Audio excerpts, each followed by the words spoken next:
안녕하세요. 유튜브 넘버원 축구 분석 전문 채널 골 때리는 TV 배팅맨입니다. 자, 오늘은 축구토토 승무패 53회차 제가 선택한 최종 픽에 대해서 말씀을 드리는 시간이 돌아왔습니다. 현재 축구토토 승무패 4회차 연속으로 제가 공유드린 최종 픽이 등수에 적중을 하고 있기 때문에 1등 하시는 구독자분들도 계셨고 등수에 많이들 적중을 하고 계신데, 여기서 말씀을 드릴 사항은 저희 채널을 오래 보신 분들은 아시겠지만 저희 골 때리는 TV 채널은 제가 구매해서 공유드린 최종 픽에 대해서만 적중을 했으면 적중을 했다고 하지, 구독자분들의 적중 내역으로 따로 유튜브에서 홍보를 하지 않고 있다라는 점 말씀을 드리고, 한 달에 한 번씩 멤버십 가족 등급 분들이 밴드에서 서로 공유했던 프로토 실구매 공유픽 적중 내역으로 최고 5배당 적중자, 최다 적중자 각각 한 명씩 선정을 해서 상금을 드릴 때만 유튜브 커뮤니티에 공지를 드린다는 점 알아주셨으면 좋겠습니다. 사실 항상 적중하시는 분들 죄다 유튜브에 올려드리고 축하드리고 하면 구독자분들도 더 늘어나고 채널 발전에는 좋긴 하겠지만, 제가 적중한 것도 아닌데 구독자분들의 적중 내역을 올리면 좀 개인적으로 민망하다라는 느낌이 강해서 따로 올려드리지 않는다는 점 양해 부탁드립니다. 가끔 적중 내역을 보내주시면서 감사하다고 채널 홍보에 써도 된다고 보내주시는 분들이 계신데, 안 그러셔도 된다라는 점 말씀을 드리기 위해서 언급을 드렸고, 추가적으로 제가 최종적으로 선택을 해서 구매한 최종 픽을 공유를 드리는 거고, 전체 공유 영상에서는 5-6경기 정도 비공개로 하고 멤버십 가족 등급 분들께는 14경기 그대로 보여드리고 있는데, 가끔 오해하시는 분들은 멤버십 가족 등급 분들께만 따로 픽을 다른 걸 주는 줄 알고 계신 분들이 계시던데, 저는 일주일에 딱 2월이 안 됐을 경우 48,000원이나 72,000원 요 정도 한 장만 딱 구매를 해서 공유를 드립니다. 가끔 저도 사람이라서 욕심이 나면 2월이 안 됐어도 96,000원 풀벳 구매를 해서 공유를 드릴 때도 있는데, 어쨌든 제가 공유 드리는 최종 픽은 복수 구매 한 장이 다라는 점 참고를 해 주셨으면 좋겠습니다. 이렇게 픽해서 공유를 드리고 저렇게 픽해서 공유를 드리면 그건 의미가 없다라고 생각을 하고, 저는 한 장에 딱 결과야 많이 맞추든 많이 틀리든 제가 선택한 픽에 대해서는 확신을 가지고 말씀을 드려야 구독자분들이 제 픽을 참고하시기 좋은 방향이다라고 생각을 합니다. 오늘 말씀드린 점 잊지 말아 주시고, 본론으로 돌아와서 축구토토 승무패 53회차 제가 선택한 최종 픽 쭉 말씀을 드려보도록 하겠습니다. 48,000원 최종 픽으로 선택을 해봤고, 72,000원 최종 픽으로 선택을 해봤고, 14경기 중에 8경기는 이 영상에서 말씀을 드리고, 나머지 말씀드리지 않은 경기는 멤버십 가족 등급분들 전용 최종 픽 영상으로 공유를 드린다는 점 참고해 주시길 바라겠습니다. 영상 시작 전에 좋아요 한 번씩 눌러주시고, 아직 구독 안 누르고 보시는 분들은 구독 꼭 눌러주시고 좋아요 함께 눌러주시면 감사하겠습니다. 누르셨으면 시작해 보도록 하겠습니다. 자, 1번 경기 크리스탈 대 풀럼. 자, 이 경기는 제가 월요일에 올려드렸던 복귀 영상에서 말씀을 드렸다시피 풀럼의 승리는 없어 보인다라고 생각을 합니다. 기본적으로 최근 풀럼의 경기력이 굉장히 좋지가 못하고, 대갈박 장인 미트로비치가 떠난 최전방 공격수의 자리를 메꾸기 위해서 영입이 된 라울 히메네스 선수가 뇌진탕 증세가 아직도 가시지가 않은 것 같다라고 말씀을 드렸죠. 골대가 흔들리면서 보이는 건지 뭔지 영입된 이후에 아직 한 골도 기록을 하지 못하고 있고, 윌리안 선수도 확실히 기복이 있는 모습을 보여주면서 지난 루턴타운과의 경기에서도 홈에서 비니시우스 선수의 주워먹기 1대0 꾸역승으로 승리를 챙겼기 때문에 갑자기 크리스탈 팰리스 원정에서 경기력이 살아날 거란 생각이 들지가 않습니다. 반면에 홈팀인 크리스탈의 경우는 지난 에스턴과의 경기에서 0대1로 앞서 나가다 경기 종료 직전에 동점골을 먹혔고, 로즈타임에 연이어 골을 먹히면서 3대1로 패배를 했지만, 기본적인 경기력 자체는 풀럼보다는 한 수 위다라고 말씀을 드리고 싶고, 지난 경기에서 아이유 선수가 부상으로 교체 아웃이 됐기 때문에 이번 경기에 출전을 할 수 있을지 없을지는 모르겠지만, 출전을 못한다고 하더라도 대신해서 교체 투입된 마테타 선수가 지난 경기에서 어시스트를 기록하면서 좋은 활약을 해줬기 때문에 공백이 생긴다고 해도 잘 메꿀 수 있을 것이다라고 판단이 됩니다. 또한 기본적으로 크리스탈의 경우 제공권을 활용한 공격이라든지 세트피스 상황에서의 직접적인 프리킥도 굉장히 날카로운데 풀럼의 경우는 세트피스 방어에 약하다라는 점이 있어서 저는 이 경기 크리스탈 팰리스가 풀럼의 레노 골키퍼를 뚫을 수 있냐 없냐의 경기가 될 것으로 보여서 크리스탈의 승무 투픽으로 선택을 했습니다. 자, 이번 경기 루턴타운 대 울버햄튼. 자, 우선 루턴타운의 경우는 지난 불런과의 경기에서 점유율은 78%로 내줬지만 오히려 슈팅 장면에서는 괜찮은 모습들을 보여주지 않았나 생각이 들었습니다. 다만 문제는 득점 찬스가 나왔을 때 마무리를 지을 수 있는 선수가 확실히 부족하다라는 생각이 많이 들고 야심차게 영입한 베테랑 중원 자원인 로스 바클리 선수도 햄스트링 부상으로 빠져있는 상태이기 때문에 4경기 동안 2골 17점으로 리그 꼴찌를 달리고 있죠. 또한 루턴타운이 측면에 대한 방어, 세트피스 방어가 굉장히 잘 안 되고 있는데 울버햄튼의 경우는 측면 공격을 활용한 공격을 굉장히 선호하고 세트피스 공격에도 강점을 보이기 있기 때문에 이 경기는 울버햄튼이 최소한 패배는 안 하는 경기다라고 생각을 하고 있습니다. 루턴타운의 무합패 둘 중에 굉장히 고민을 했는데 그래도 울버햄튼의 경우 리그 4경기 연속으로 득점을 기록 중이라는 점, 또한 브라이턴이나 리버풀 같은 잘 나가는 팀을 만나더라도 한 골씩은 기록을 했었다라는 점을 볼 때 그래도 마무리적인 측면에서 울버햄튼이 더 낫다라고 생각이 들어서 이 경기 루턴타운의 단통패로 선택을 했습니다. 자, 4번 경기 브랜드퍼 대 에버튼.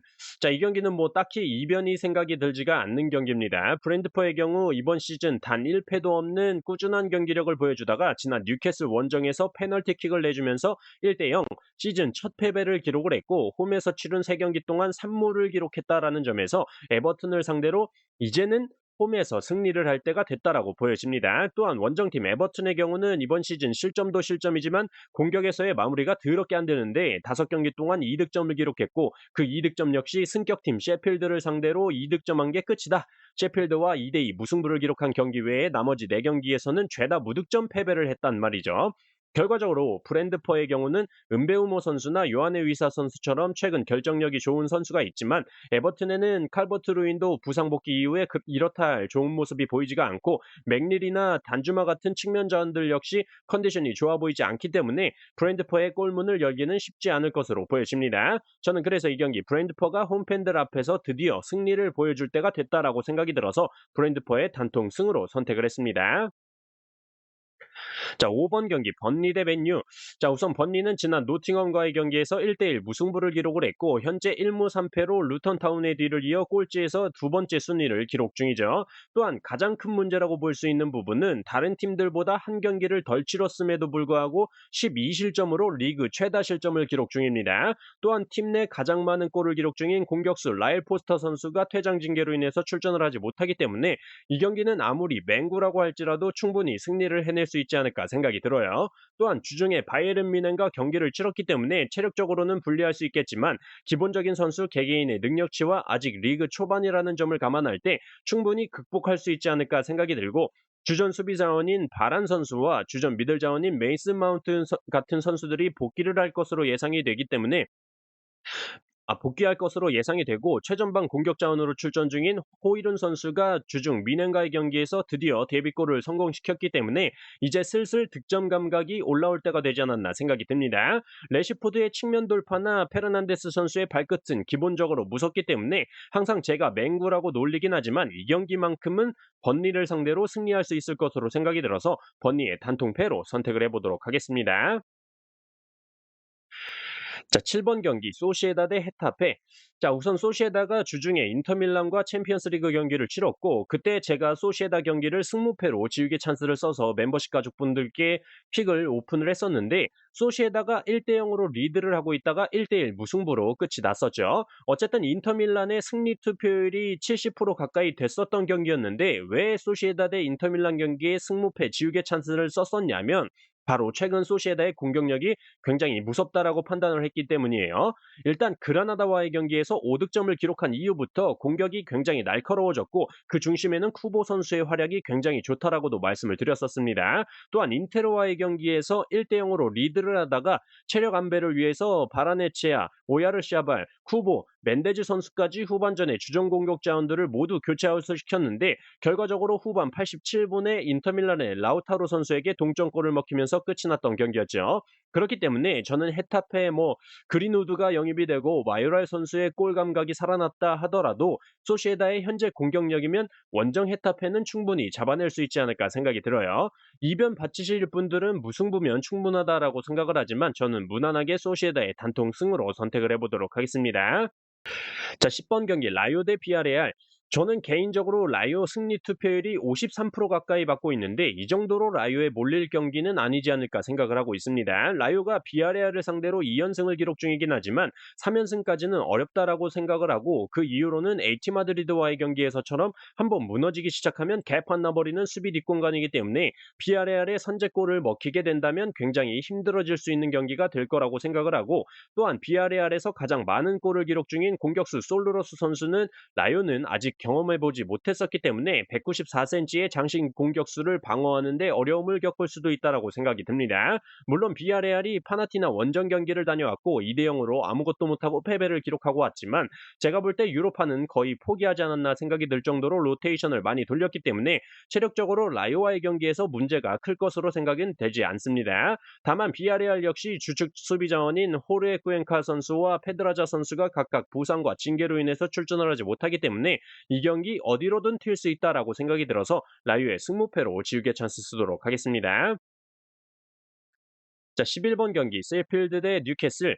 자, 이 경기는 이변은 없다라고 생각을 하고 있는 경기입니다. 셰필드의 경우는 굉장히 수비에 인원이 많고 중앙에 많이 배치를 하기 때문에 지난 토트넘처럼 굉장히 득점에 어려움을 겪을 수가 있지만 그렇게 득점이 안 터지는 상황이 나온다고 하더라도 뉴캐슬의 트리피어 선수의 프리킥 한 방이 굉장히 강력하기 때문에 어떻게든 뉴캐슬이 득점을 할 수 있지 않을까 생각하고 있습니다. 또한 셰필드의 경우는 현재 부상자가 너무나도 많은 상황이고 주전 공격 자원인 올리버 맥버니 선수가 퇴장 징계로 인해서 출전을 하지 못하고 윌리엄 오실라 선수도 부상으로 출전이 불투명한 상황이기 때문에 브랜드퍼를 상대로 무실점, AC 밀란 원정에서 무실점을 기록하면서 두 경기 연속 무실점을 기록 중인 뉴캐슬의 단단한 수비 라인을 뚫기란 어렵다라고 보고 있습니다. 또한 뉴캐슬의 주전 공격 자원인 칼럼 윌슨 선수가 AC 밀란 원정에서 후반전 63분에서야 투입이 되면서 체력 안배가 됐다라고 생각이 들고 하비 반스, 미구엘 알미론 같은 주전 자원들 역시 후반에 투입됐었기 때문에 주중 AC 밀란 원정을 다녀왔다고 하더라도 충분히 이 경기에서 승리를 할 수 있지 않을까 생각을 합니다.